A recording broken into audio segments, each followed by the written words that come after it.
और ये सतपाल मलिक के मृत्यु के बाद जो व्यवहार किया गया है, ये मुझे लगता है कि इस सरकार के कफन की कील साबित होगा। और सबसे बड़ी दुर्भाग्य की बात, इस देश का प्रधानमंत्री जो एक नर्तकी शराब के नशे में डूब के मर जाती है, उसके लिए तिरंगा मुहैया करवाते हैं, उसका राजकीय शोक प्रकट करते हैं। बहुत ही आदरणीय आज के इस श्रद्धांजलि समारोह के अध्यक्ष सर्वजातीय जाटू खाप 84 कैप्टन भीम सिंह जी, खाप सरदारी, भिन्न भिन्न गांव से आए बहुत ही सम्मानित बुजुर्गों, देश का भविष्य, नौजवान साथियों, प्यारे बच्चों, आज बड़े दुख भरे मन से हम सभी यहाँ इस ऐतिहासिक सर्वजातीय जाटू खाप 84 के चबूतरे पर श्री सतपाल जी मलिक, जिन्होंने अपना जीवन सदैव किसान और कमेरे वर्ग की आवाज़ उठाने में लगा दिया। इनका जन्म 24 जुलाई 1946 में और निधन 5 अगस्त 2025 में हुआ। 80 साल की आयु में एक देश ने ऐसे महान व्यक्ति को खो दिया जो हमेशा गरीब और किसान मजदूर की लड़ाई लड़ते रहे। साथियों, ऐसे व्यक्ति तो उस माँ बाप को मैं धन्यवाद देता हूँ जिन्होंने ऐसे सपूत को जन्म दिया। चौधरी सतपाल मलिक अमर रहें। और चौधरी सतपाल मलिक अमर रहें।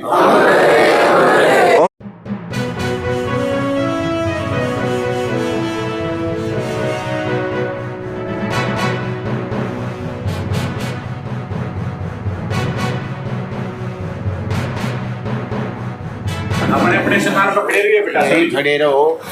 ओम शांति के साथ शुरू होगा और ओम शांति के साथ ही समाप्त होगा।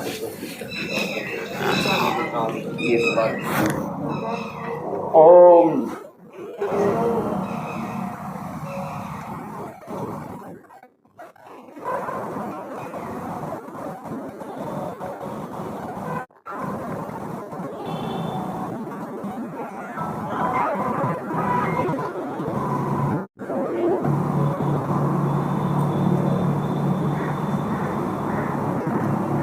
आज का आयोजन सतपाल मलिक को 36 श्रद्धांजलि अर्पित करने के लिए अजीत सिंह ने जो है ना यहाँ पर हमारे को बताया कि जो है ना जाटू खाप सर्वजातीय जाटू खाप 84 के चबूतरे पर आज सतपाल मलिक को 36 श्रद्धांजलि देने के लिए हम इकट्ठा करते हैं और आप समय पर पहुँचे। तो हम इनके कहने से यहाँ पर उपस्थित हुए और हमने आकर के सच्ची श्रद्धांजलि अर्पित की। और इस सरकार ने जो इनके साथ में जो अंतिम टाइम पर जो निराशा प्रकट की है, अपने आप को खेद व्यक्त करना चाहिए इस सरकार को। इतना जो है ना, इन्होंने इतना प्रशासन और देश के लिए इतना कार्य किया, इनको जो है ना आखिरी समय में सरकार का कोई नुमाइंदा न जाना, इतना जलील काम जो है ना सरकार ने किया है, इसकी मैं पूरी भर्त्सना करता हूँ कि जो है ना ऐसा नहीं होना चाहिए। जो सरकार ने इनके साथ में जो सलूक किया वो काबिले जो है ना बर्दाश्त नहीं है। इनका जो है ना मतलब इस सरकार का मैं इस बिल्कुल भर्त्सना करता हूँ कि ऐसे जो है ना काम में ये सोच करके कि एक जाट या मतलब हमारी क्या कौम है, सभी तो जाट है, जाट है, जाट सभी की एक ही जात है। हमारे को जो है ना इसमें इस सरकार ने अलग निकालना, ये हमारे साथ अन्याय किया है। और हमारे जो है ना लीडर के साथ में इतना भेदभाव बरता है। मैं इस सरकार की जो है ना आलोचना करता हूँ, खूब अपने गहरे दिल से आलोचना करता हूँ कि इसने ऐसा नहीं करना चाहिए। हर आदमी को न्याय मिलना चाहिए, हर आदमी इसके साथ में खड़ा होना चाहिए। हम ये नहीं कहते कि सतपाल मलिक, अरे संसार के सभी आदमी, इस हिंदुस्तान के जितने भी नुमाइंदे हैं, इस देश के लिए जान देने के लिए तैयार रहते हैं। तो क्या फ़र्क क्या है? फिर ऐसा क्यों जो है ना हमारे साथ अन्याय किया गया? तो ऐसे लीडर के साथ में अन्याय नहीं होना चाहिए। ये जो है ना सरकार बिल्कुल गलत किया है। मैं गंगाराम शोरान, प्रदेश अध्यक्ष अखिल भारतीय जाट आरक्षण संघर्ष समिति हरियाणा।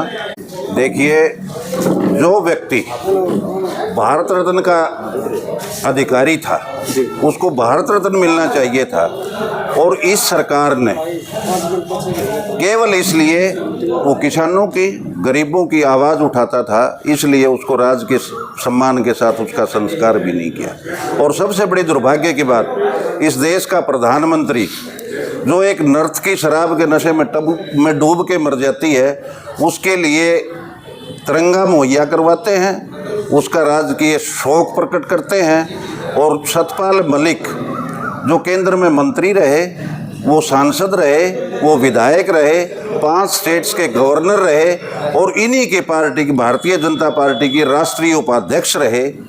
उनकी मृत्यु के 4 घंटे बाद एक ट्वीट करते हैं, और उस ट्वीट में भी ये नज़र आता है कि इन्होंने मजबूरी वश ये लिखना पड़ रहा है। तो ये देश का बड़ा दुर्भाग्य है। इस प्रकार की सोच का जब राजा हो जाए, इस प्रकार के सोच के व्यक्ति के पास जब सत्ता हाथ में चली जाए, तो उस देश का और उस समाज का विनाश काफ़ी नज़दीक नज़र आता है। और ये सतपाल मलिक के मृत्यु के बाद जो व्यवहार किया गया है, ये मुझे लगता है कि इस सरकार के कफन की कील साबित होगा।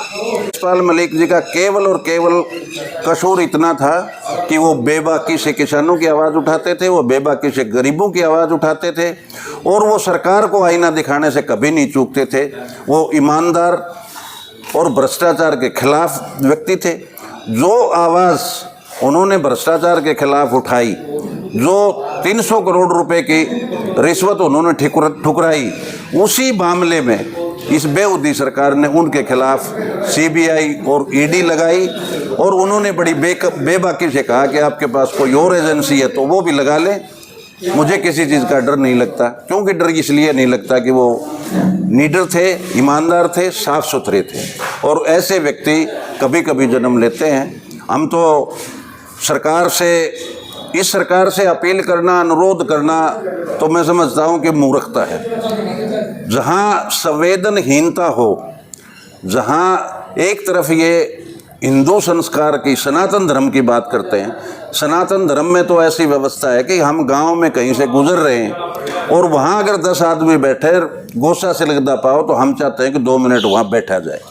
और बीजेपी का और सरकार का, न कोई उत्तर प्रदेश का, न केंद्र का, न हरियाणा का, किसी भी आदमी का कोई शौक व्यक्त न करना, ये बहुत बड़ा दुर्भाग्यपूर्ण है। और ये दर्शाता है कि ये कितनी ओछी मानसिकता के लोग हैं, कितनी छोटी प्रवृत्ति के लोग हैं, और ऐसे लोगों के हाथों में सत्ता रहना ज़्यादा समय के लिए देश के लिए दुर्भाग्य ही होगा। वैसे अब वो इस दुनिया में नहीं है, लेकिन उनके विचार जिंदा रहें, उसके लिए आपका क्या कुछ प्रयास रहेगा? आपकी खाप क्या करती रहेगी? उनके जन्मदिन पे, उनकी जो पुण्यतिथि है, उस पे क्या कुछ आयोजन होते रहेंगे? आप देखिए, हमारे संगठन और हमारी खापें ऐसे व्यक्तियों को, जिस प्रकार से हम चौधरी छोटूराम जी के, चौधरी चरण सिंह जी के,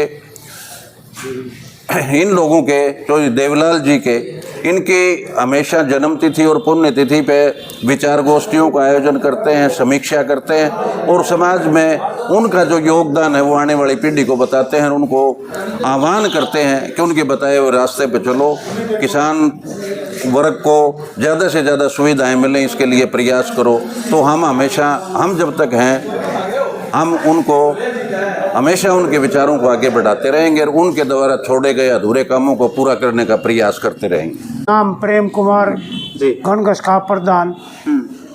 तो आज आयोजन किया है ना, मैं चाटू खाप का और अजीत जो युवा नेता है उसका मैं धन्यवाद करता हूँ कि ऐसे महान व्यक्ति को आज मान सम्मान दिया है।